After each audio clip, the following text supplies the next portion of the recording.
Most of the groups that come to Benmore get here by coming by coach. If they're coming from Edinburgh and Glasgow, they normally set off and come down to either the ferry at Gourock and come across to Dunoon and then up to the centre, which is 7 miles away, or they go via Loch Lomond and the Arrocha Alps, over the Reston Be Thankful Pass and down to Benmore that way. Both routes take about the same amount of time. When people arrive at Benmore, the first thing that they do is they get off the coach, get all their baggage off, and I know that they're always excited. So we try to get them busy as quickly as possible. When you come to Benmore, I know that most of the activities are somewhere near water, and people like to get into water. So I suggest that you bring plenty of clothes so that while some are drying in the drying room, you have others to wear out on activities. Remember to have your name or initials clearly marked on all of your clothes so that they don't get mixed up with everyone else's. At colder times of year, you'll need to bring lots of warm clothes and to have several complete changes. But remember that you'll need to be able to carry your own suitcase or bag and to get it upstairs. Khaki bottoms, trainers, jumpers. Not an awful lot of cotton t-shirts really because they tend to hold the water and it's a bit shivery for them then. But... And lots of socks. We always need lots of socks. And a pair of indoor shoes that they can wear indoors, slippers, or a pair of indoor trainers they can have as well. We supply waterproofs which will help to keep you dry, but you need to wear plenty of warm clothes underneath them. As well as asking you to bring a pair of indoor shoes or slippers, we ask you to bring a pair of outdoor trainers which you don't mind getting wet. These can be used for activities like canoeing and biking when you're very likely to get wet feet. When you're doing activities like climbing and gorge walking, we'll usually give out boots for you to wear. If you have your own, you can bring them too, but being able to tie shoelaces is a useful skill for everyone to practice before they come to Benmore. Wellies are also useful for some activities, so if you have a pair, then it's a good idea to bring them. All specialist equipment is provided by the centre. That includes harnesses, helmets, buoyancy aids and ropes. These are all looked after and checked each time so that they are in good condition. We also supply bedding when you come to Benmore, and one of your first challenges will be to make your bed. We provide sheets, downies and downy covers, pillows and pillowcases.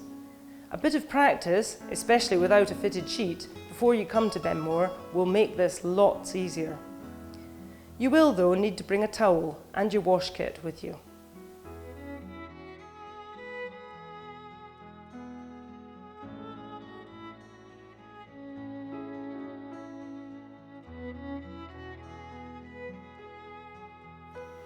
We know it's important that people eat well while they're active and learning in the outdoors all day, so we make sure that there's plenty of good food for everyone.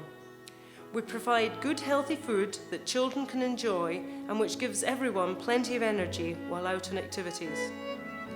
There's always plenty of food available, and as long as we know in advance, we can cater for any particular diets, such as vegetarian or those with allergies to certain foods. You don't get a lot of free time when you're at Benmore because there's so many activities to fill in the day and the evening. But there will be a bit of free time, perhaps 2 or 3 times a day.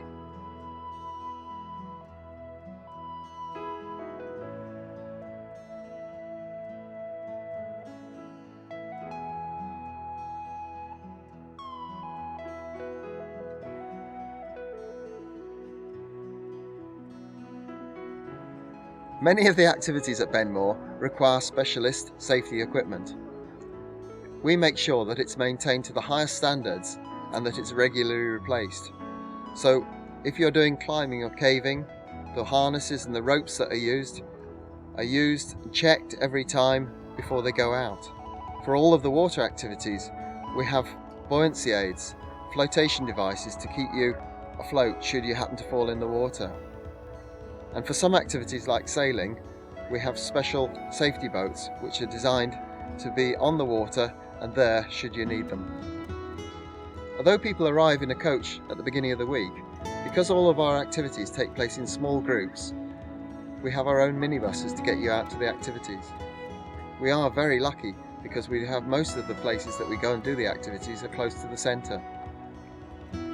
If you get your clothes wet when you're staying here, we have some drying rooms downstairs in the centre where you can put your clothes to dry. Schools welcome the opportunity to include time for reflection in the evening. So after the evening meal, most schools will sit down together for a while to review their experiences. Writing a diary encourages pupils to reflect on the activities of the day, to record their achievements and their feelings, and to give them a permanent record of an eventful time. These diaries can also serve as a means of sharing the experience with friends and family long after the residential course is over.